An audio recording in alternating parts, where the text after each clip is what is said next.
That's a copper resource island. And that's a gold resource island. Copper and gold combined make bronze. And bronze is the primary ingredient to craft the Rage Blade. Arguably the most overpowered weapon in Roblox Islands at this time. Greetings friends and Robloxians, I'm birdbrainsane. Please like and subscribe.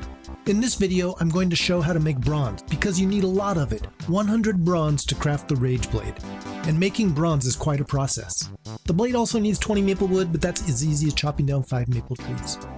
Here I am on my Alt Island, where I built the mega huge steel farm factory, where today I'm going to combine the copper and gold to produce the bronze. To get the copper and gold resource islands so close together was a combination of determination and luck. After the 2 copper resources appear, the gold resource appears, and if that gold is not close enough to the copper, you can mine that gold block and it will reappear in another location randomly about 22 to 24 hours later.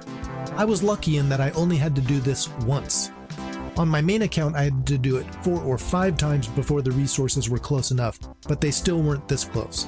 This is very lucky to have them so close.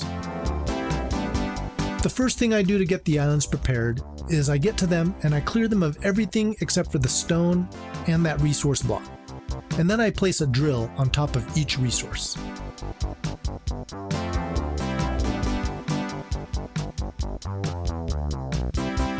The key is to place the drill so that the drill output sides line up, so they'll be dropping as close to the same line as possible. You'll see what I mean as we get further on in the build. The drill is powered by coal, so place a conveyor with a coal totem on the input side of the drill. This feeds the drill a steady stream of coal and keeps it powered. Now it gets a little tricky. If we picture this build on a grid, the copper drill output is on the horizontal, in line with the x-axis, whereas the gold output is on the y-axis, the vertical line of the grid. Because the copper output's in line with the x-axis, I'll redirect the gold output to turn left as seen in this overview, so that both the copper and the gold are dropping toward each other and meet in the middle at the center of the XY axis. Because dropping items have a tendency to go astray when they bounce unpredictably, it's best to try to steer the drop by putting up walls, and I like to add a pane of glass right in front of the output of the drill so the ore drops down right on top of the conveyor. Now the ore needs to be smelted into ingots, so each drill outputs to a smelter, and each smelter has a conveyor on its input side and a coal totem, just like the drill.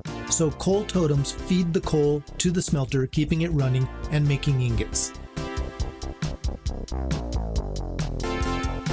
With the smelters now set up, each output side turning copper and gold ore into ingots, we'll drop those onto stairs. I build them going down, and they will meet in a 1-block space at the XY axis, the center. This is where a conveyor is going to be placed that feeds the final piece of machinery in this complicated build, the bronze refinery. The Roblox Islands wiki explains that with a drill on the copper resource block, it produces 1 copper every 5 seconds.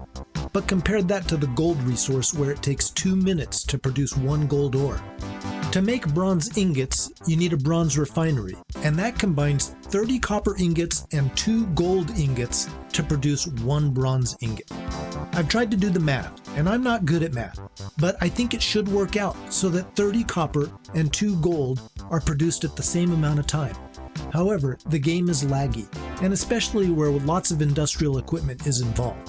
So it takes quite a while to produce bronze ingots, making them even more valuable in my opinion.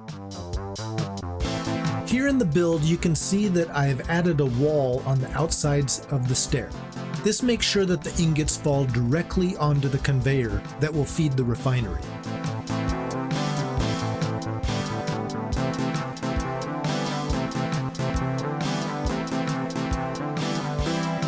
Here I'm clearing out the blocks that I used as scaffold. This area is where the bronze refinery will go.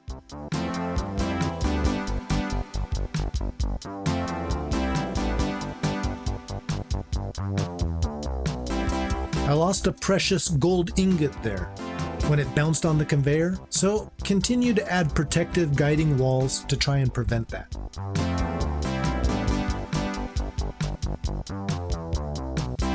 With the bronze refinery in place, the input is fed by the gold and copper ingots. The nice thing about the refinery is that it doesn't need coal to be powered. It just works when it gets 30 copper and 2 gold. Out comes a bronze ingot. So be sure to put an input chest on the output side of the refinery.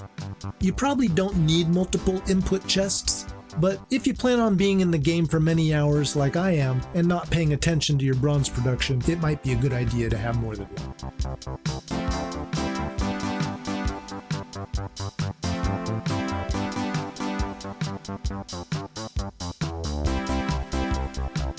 Now I'll do some time-lapse videography, so you'll see many copper ingots being produced and dropping one after the other into the refinery, and that the gold is taking much longer to produce, and we'll just watch this until the first bronze ingot is produced.